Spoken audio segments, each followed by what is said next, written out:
is the head of strategy at Ogilvy in Chicago. What an incredibly wise person. Piper is full of insight on strategy and break-ins. I asked Piper about her role as the head of strategy at one of the highest regarded creative full-service agencies of all time. I also inquire about the essential requirements and skills necessary to get hired as an entry-level strategist. For example, I learned that the traditional means of research, including observational studies, in-depth interviews, and focus groups, will never go out of style. So, aspiring strategists, pack a notebook and pencil and jot down insights you see from humans today. Piper also states how strategy requires constant learning to build perspectives to connect with all varieties of segments. To build those out, you need to stay up to date and expand your knowledge as much as possible. A way you can do that is by heading to our Instagram @enteringad and checking out Piper's personally handpicked resources she recommends for you. You can also get inspired by Buchan's excellent artwork. He's our star graphic designer. Now on with the show. This is the Breaking and Entering Advertising Podcast, and as usual, I'm your accomplice, Gino Schellenberger. Kick it, Mikey.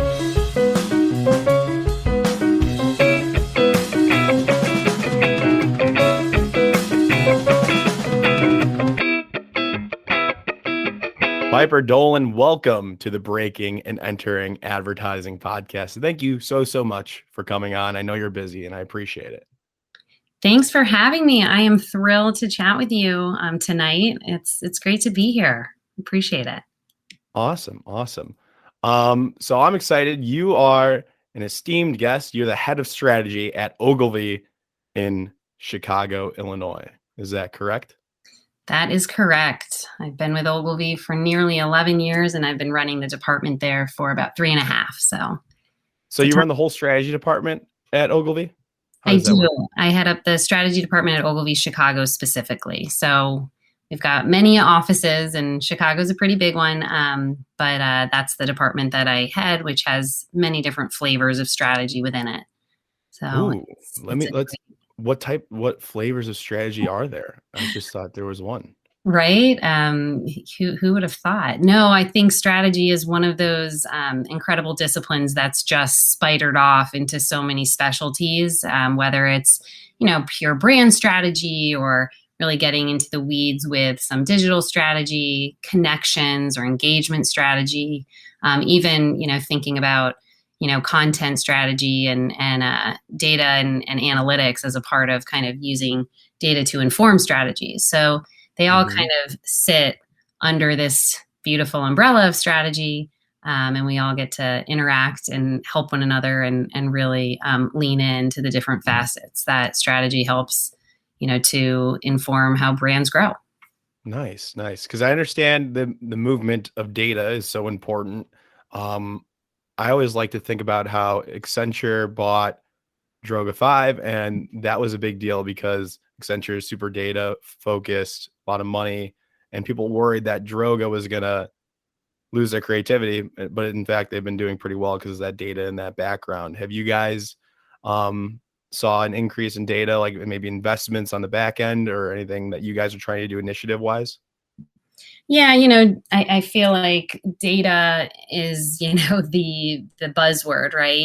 Everything has to be informed by data. Data is something that clients are looking for when it comes to, being data-driven, data-centric companies. We do sit within this massive holding company called WPP. It's one of the big ones within the communications realm, and for sure, they have. Right? Yep, they have a ton of specialty shops, and we partner with them. But Ogilvy has really done some tremendous work, as it relates to breaking out of what I might say could be our equity around big brand ideas, and making sure that data, digital technology is still a core part of our offering and how we think about the power of brands and the ideas that can fall out of the work that we do. So we certainly, place a ton of emphasis on that. And I think for a brand like Ogilvy specifically, we have to work extra hard to shatter some of the perceptions that, oh, those are Ogilvy, that's Ogilvy. Those are the guys that just do big anthemic campaigns. They don't really understand, digital or how to apply data science to inform different types of thinking. And it couldn't be further from the truth. I think it's been a journey, and we've got certainly more room to grow, but it's something that we're pretty proud of the progress that we've really started to make and will continue to make. Yeah, I mean, in my opinion, you guys are one of those creative powerhouses in the industry, and you have been for a long, long time. So I'm sure settling is not an option for your agency, and you need to adapt. Absolutely. Yeah, I Um, would. I would say you don't get a lot of just turning over and taking some of those perceptions. We're trying really hard to continue to break them, and also just get smarter every day.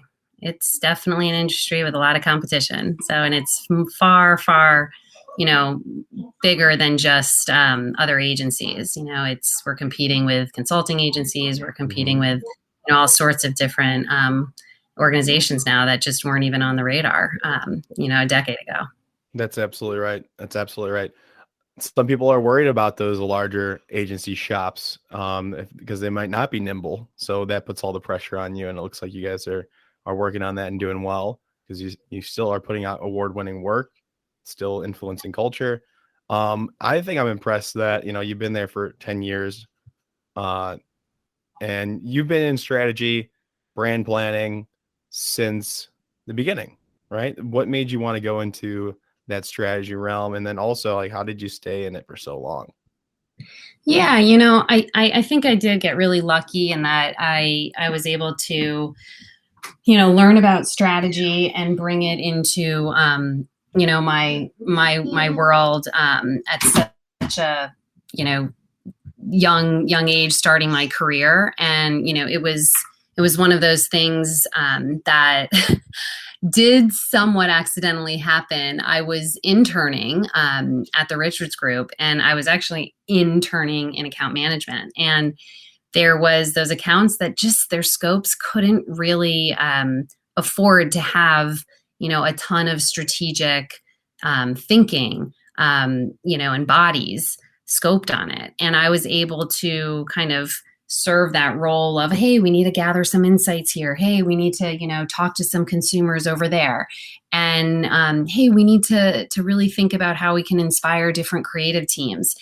And it was so much fun. It was so great. And in talking to, the rest of the folks that I was working with, they would ask me, how are you enjoying your internship? Oh, I love it. I want to do this forever. And, this is the best. I can't believe I found, my career, and what I want to do. They kind of politely said, well, just want to make sure, that as an account manager, we don't necessarily do all those things. We're using you as an intern to help fill some of these gaps that we have on these different accounts. And that's when I said, wait, I gotta get over to that discipline. And from there, it just really took off. I was able to, start to really dig in, and was hired full time to be a strategist. And that led to a lot of different things when it came to just starting to really understand what strategy ultimately can do for brands and for creativity. And it took me to the Miami Ad School. I did the boot camp program there, and it helped me understand the power of storytelling, and really the power that strategy has when it comes to diagnosing what needs to happen for different brands and their challenges, and helping them, achieve greatness, because they're being very thoughtful and deliberate about, what the strategy should be, even if that sometimes means what not to do as part of the strategy rather than what always to do. if that Absolutely. makes sense. No, yeah, that does. So Miami Ad School. So what was refresh me? What the timeline on that then was? When did you go to Miami? When did you break in? Let's make that really clear for the audience. So I was at Miami Ad School in 2004 or five. So early 2000s, we'll call it. Okay, yeah. We don't And have to do we'll go exact with dates. that. And it was an awesome program because it really was a boot camp program, right? It was 3 months, 6 days a week. Oh So wow, we had intense. Sundays off, but we were moving and grooving, and they paired you with a creative team. The creative side of the Miami Ad School was 2 to 3 years. I can't remember. The boot camp program was about 3 months. So we had to pack Okay, in an awful lot in a very short amount of time.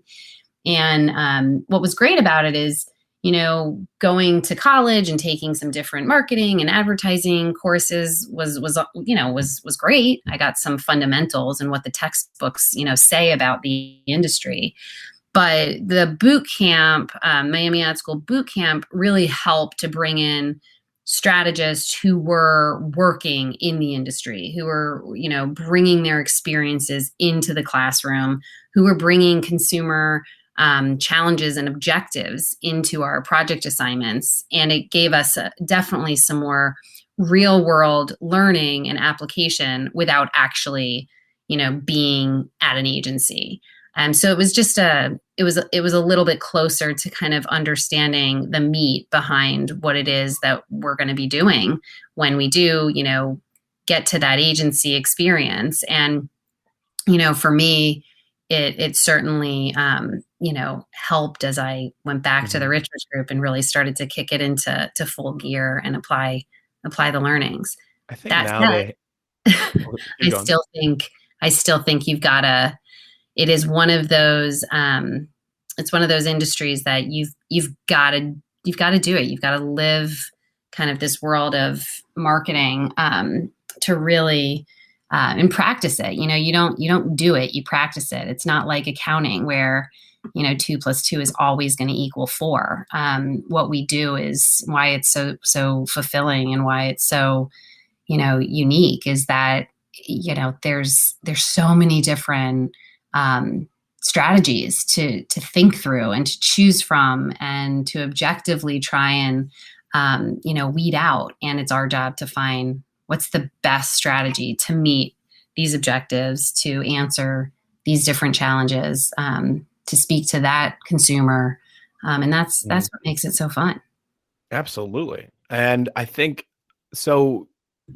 I think first off, the Miami Ad School probably has a um like not probably like a full program for strategy. I know VCU does. I know like a lot of these graduate school portfolio schools are incorporating strategy as a program.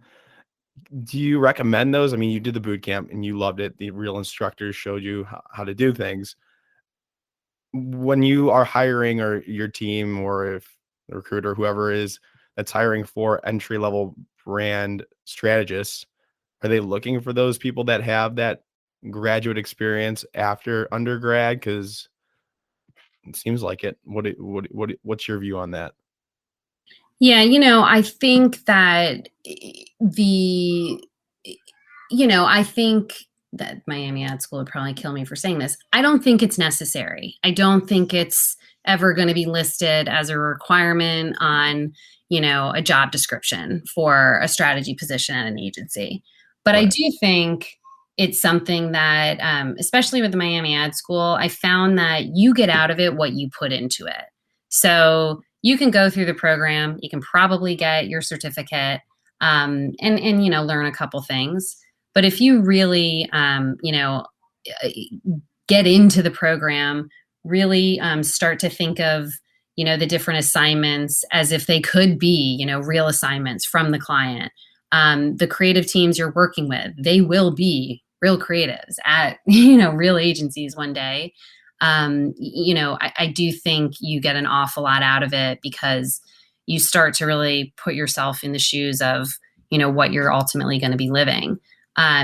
That said, I do think internships at different agencies and some of these other, ways of experiencing the work that we do are incredibly valuable. And I realize it's probably a bit more of a competitive market out there. There's only so many internships to go It's around, tough to get an internship but for yeah, sure. but we need help, and I do think there's a huge appreciation for the interns coming in, not just because they are supporting some of the workload and the things that we have to do, but because they really do bring a perspective with a fresh set of eyes, a fresh brain, and frankly with some fresh things that they're teaching all of us. And you think about this world of digital and technology and the consumers of today, like so many of these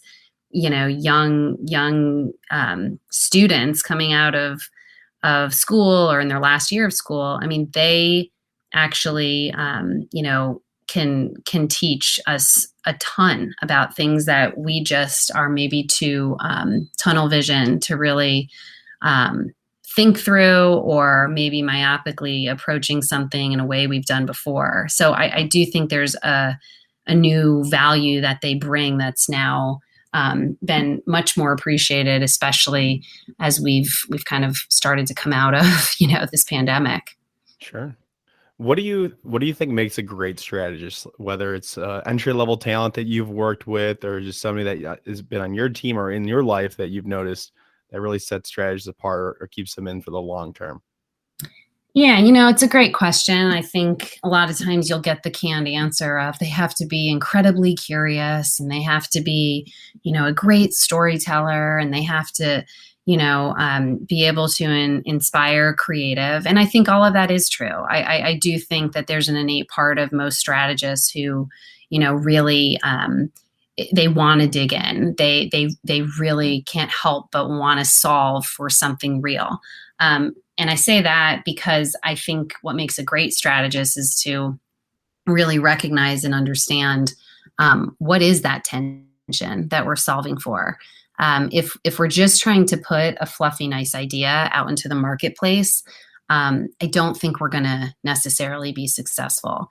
But if we're trying to come up with a strategy that's solving for something, solving for something bigger than than just, oh, we need to acquire new customers or consumers, but something that is a true cultural tension that's really palpable in the world. I think that you're going to have far greater success in inspiring the creatives and the creative work that comes out of that strategy. And I also think you're going to see the upside of the brand potential and the business results because you're actually, again, solving for something real rather than, being short-sighted about, slapping a strategy together that might be recycled or that might be based off of recycled insights or trends. We all know those. So that's a big one. That said, I do believe we live in a world right now where we look to the client as they are the end all be all, and I think strategists who fail to think of their creative partners as just that, their partner, and the fact that they need to earn their trust and respect in order for them to really process what strategies we're putting in front of them. It's so key. If you don't take the time to develop that relationship with your creative teams, you might get some good work, but it might just be lucky because those creatives happen to be pretty strategic minded as well. It might not necessarily be because it was part of the strategy that you helped develop. So I say that because I just think we are all so mired with our day-to-day tasks and with the busyness of what we have going on. And strategists really do, they have a pretty heavy plate. We have to do the a lot as it relates to the competitive audits and some of the business analysis and the voice of the consumer and, crafting the narrative of like, how do we want to think through the comms planning and how do we want to, segment the audience. And, oh, then there's that single strategy line that we want to make sure comes across in all the communication. And I think Mhm. it's an awful lot of prioritization that needs to happen. But the minute you lose sight of the creative team that ultimately, gets to some of those outcomes, you're probably gonna pay for it. Yeah. What's something that you're really proud of in your career so far? Was there like a huge insight or a concept or brief that you put out that produced some really great work that you want to talk about? Yeah, I mean, I feel like there's so many great campaigns that I've been so fortunate enough to work on and help develop strategies for. And I guess I would say that, as somebody who really believes in the power of the creativity side of what we do, but also the power of the effectiveness side of what we do, I think it's important to acknowledge acknowledge both. So, I've worked on a ton of CPG brands, within Unilever, from Suave and some different multicultural hair care brands that they've worked with. And, was I extremely proud of the work? A lot of it was, your typical codes and cues that would be put out there. But in terms of the effectiveness of, getting people to spec our product over others, it did what it needed to do. So I think there's also that decision that a lot of strategists, creative account folks, just people in our industry have to make, which is what does success, look like to you? And if it is winning the Cannes Lion, because, you created the most beautiful campaign, or if it's, I delivered the most, positive business impact. A lot of that I think is important to determine, because there's varying opinions on it. But Absolutely. you know, What do you think? What does an average day for an entry level strategist look like? I know your job is far from that. So, and you could also talk about like maybe some of your daily stuff and what you do, or maybe your favorite part of your job. But what also would somebody going into the industry need to expect to do? Yeah, I think it's one of those things where, like I kind of rattled off before, we have to constantly keep ourselves at, the vanguard of the industries in which, our brands work in. So there is this, ongoing keeping ourselves up to speed with what are just those macro trends out in the world. And I think, entry level strategists are great at helping to spot those and, instead of just being a glorified Googler, really Mhm. digging in and unpacking them. I think there's a lot that, again, are a little bit of rinse and repeat, but it's nuanced based on, what's happening around, the world and the cultural implications. So, Mm. gender disparity, take that for example.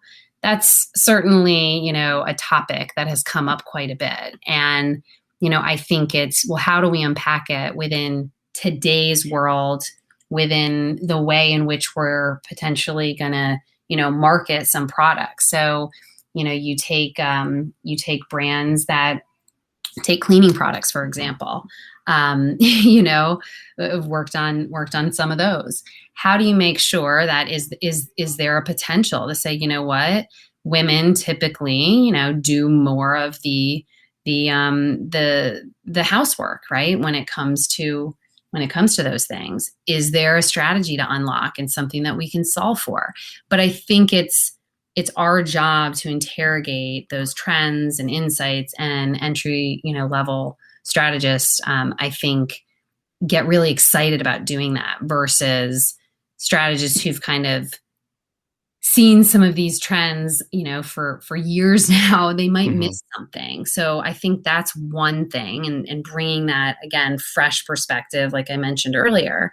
The other is, you know, we so often, I think, just look at what we're doing as the brand.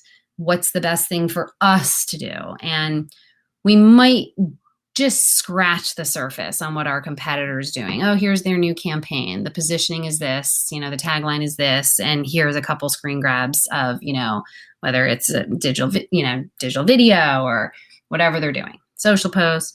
But we don't really, use some of the other data surrounding the competition to inform, our strategies and to learn, from the bigger world of the industry in which we all live. So I think entry level strategists certainly help with a lot of competitive audits, but going a bit, more in depth in how to draw out some really powerful implications for our our own businesses and the brands that we work on is a big one. And then obviously the consumer. I think it's really easy to spend, oodles and oodles of money on consumer research. I think it's really easy to spend very little money and perhaps, a bit more time on just observing and talking to people. I can't tell you how often I would do, man on the streets, go out and sit on a park bench, in a busy area and just observe people, interactions that they were having, conversations that I was eavesdropping on. Hmm. We just don't have time to do that anymore. And it's a shame because, there's so much we can learn from just observing people. And I think entry level strategists have a ton of potential to really bring that back as a true art in uncovering different insights and different behavioral learnings. And then the last thing I'll say is, proactiveness. I would love to spend, gosh, 30% more of my time just being able to proactively think about what could be, what if these provocations that we might, have for a business, for a brand, for a media idea, whatever the case might be.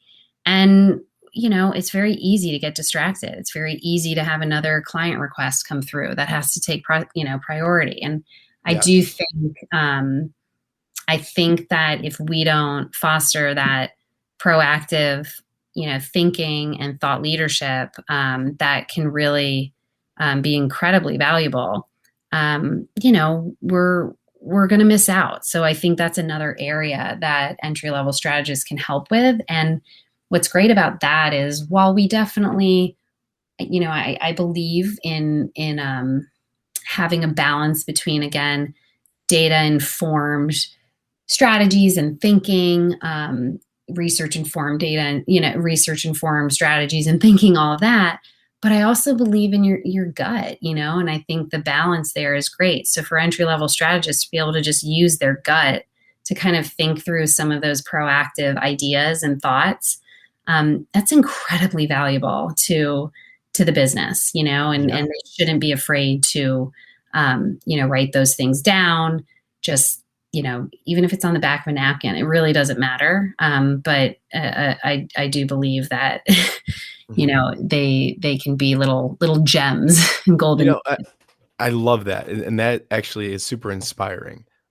And I think it's a shame that agencies don't build that in to just the average workday for strategists. I think that would be very beneficial rather than, to go out and do the observational studies and to do those in-depth interviews and to watch people like that. Like that is huge. And that's like what we did in college when there was no clients. They would have those assignments and that was part of what we've done, and interviewing our friends and their friends and people we knew, that was super beneficial. So, Mhm. and I know a lot of times, um, people might be expected to do that in their free time, but think about maybe adding that into the workday, or how that could be applied, because there are a lot of distractions.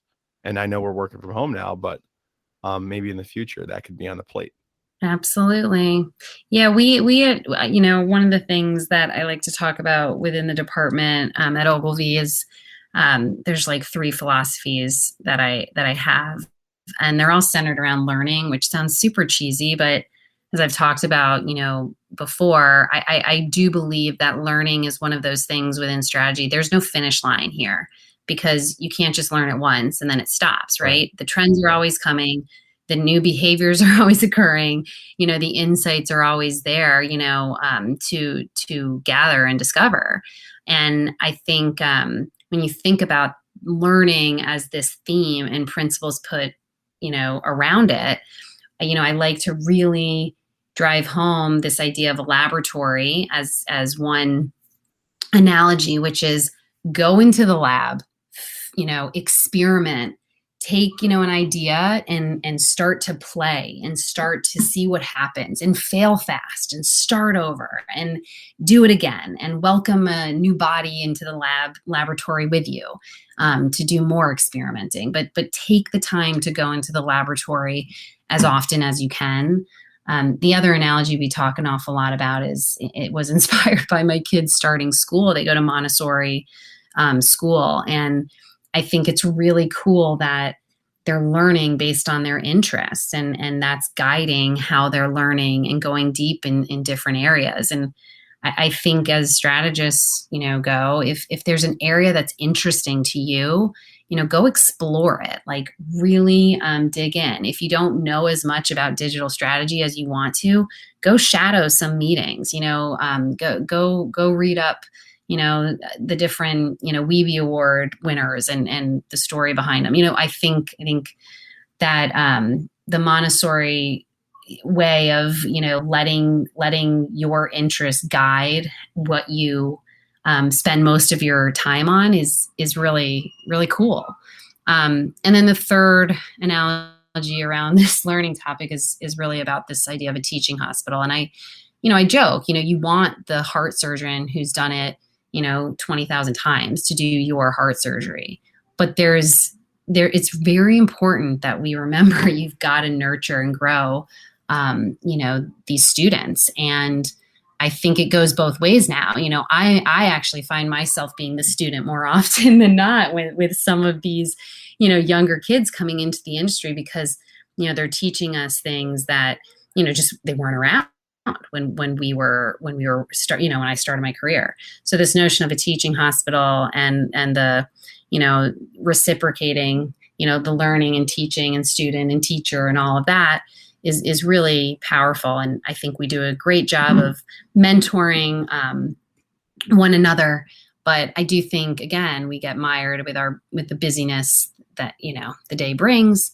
And we've got to remember to kind of continue to nurture people's growth and professional growth and personal growth.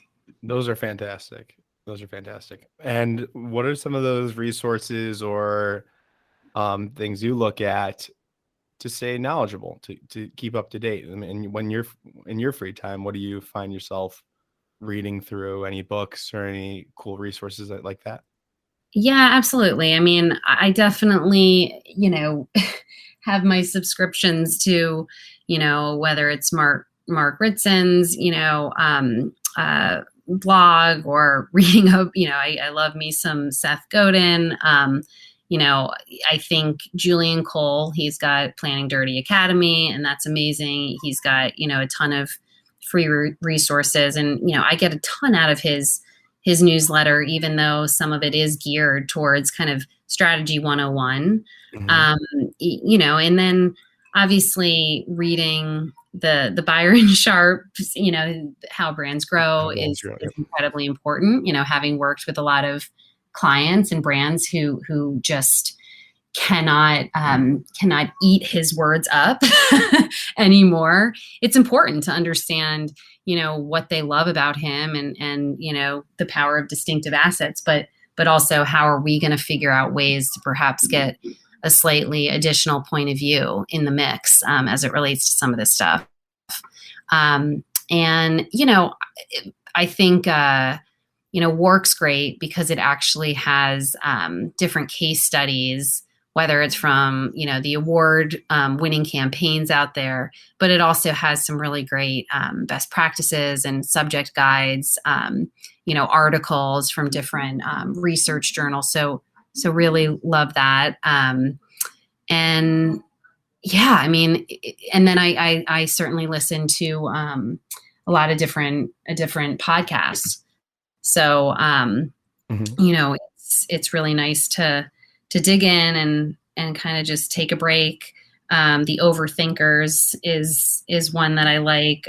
Rachel Mercer and Shane, I'm going to say his name wrong, but Big Leon, and Mark Pollard. So, with Sweathead. So it's just, I think there's a lot out there, but I also encourage, young strategists to realize that, again, this is subjective stuff, right? There isn't really a right or wrong. There are just so many ways of thinking about crafting strategies, working through strategies. And I would say that finding your authentic self and how to do that is probably most important. So while I do think you can learn an awful lot from these resources, I should have even said, like, TED Talks are great in terms of the power of telling a story. Forget some of the topics aren't related to marketing, but they're all marketing because they just draw you in and they're just so incredibly powerful. I mean, and I believe their mission is I think they say it is to spread ideas, it's just, so things like that where you can just soak it all up. But I would urge people never to forget that, this is one of those disciplines where it really is, about what's gonna make you most comfortable. Because if you're kind of just applying the different ways of other people and you're not thinking about some of the ways that you would do it, or the slight pivot you might take, or a different approach that you might apply, you can miss something great. So I just want to remind people of that. I love it. We'll write down those resources and put those into our social at Entering Ad. That's all I got, Piper. This has been great insight into what you do, strategy, what people can expect to enter, and how to get in. So I have nothing else. Can people reach out to you if they have any questions or they want to learn more about your role or Ogilvy in general? You know it. Absolutely. Always reach out to people, myself included, but if they don't get back to you, try again. I feel like people will ultimately, come around. And one of the things, to kind of give a little behavioral science nod, because I was that person who'd reach out to people when I was younger and I'd be like, they didn't reply.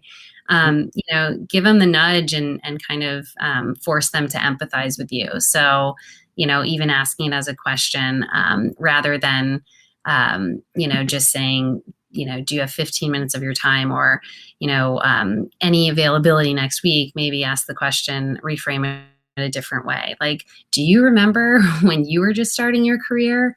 But really make them feel something, because I do think people really have good intentions of wanting to help. I just think, again, a lot of the theme that I've talked about is we're all busy. And it shouldn't be an excuse. So Yep, just follow up, be persistent, and respectful. Exactly. That's how you got on. Some, LinkedIn message for this. That's how it works. I love it. It's great. And I met a new friend, That's right. Yeah. Awesome. Okay. Well, thank you again for coming on. That's all I got. And this has been fantastic. Have a great, great night.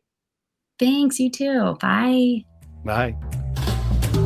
Thank you all for listening to this entire episode of the Breaking and Entering Advertising podcast. I hope you enjoyed this week's guest. Make sure you go and connect with them on LinkedIn. Tell them that Breaking and Entering sent you. Now, thank you to Mikey Malarkey, our audio technician, and Buchun Zhang, our creative director, as well as the student team from the Midnight Oil Agency at the University of Illinois. Can't do it without you all. Thank you very much. We will see you all next week with another amazing guest.